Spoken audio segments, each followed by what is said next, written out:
Imagine if a referendum were held tomorrow in Scotland. Okay, this is what we could be facing. We could be facing a tiny minority of people breaking up the entire United Kingdom. So let's put this graphic up. How a tiny number of people could break up the UK. Let's crunch the figures. So I crunched the figures last week using the latest electoral figures from the ONS.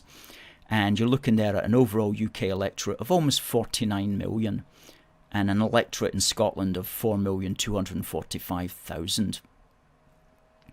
Now, let's presume that we had a referendum and it was the same turnout of 85%.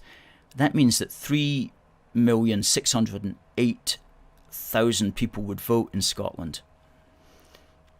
Now, say the referendum was won by the Nationalists by 51 to 49%, although of course it could be a lot closer. What that would mean is the referendum to break up the UK would be won by a measly 1,840,000 people, which represents 3.77% of the overall UK electorate. It's utterly absurd to imagine that 3.77% of the overall UK electorate could break up the greatest nation in the world, because that 1,840,000 isn't even a majority of the electorate of the people of Scotland.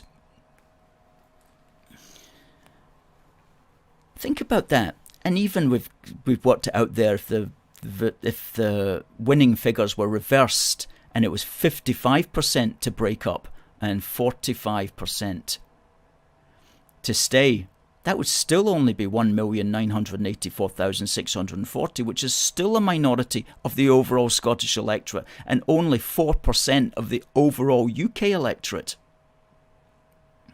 In what democratic universe does it make sense for, let's say, 4% of a nation's electorate to break up the entire country? It's morally wrong and it's utterly absurd. Okay,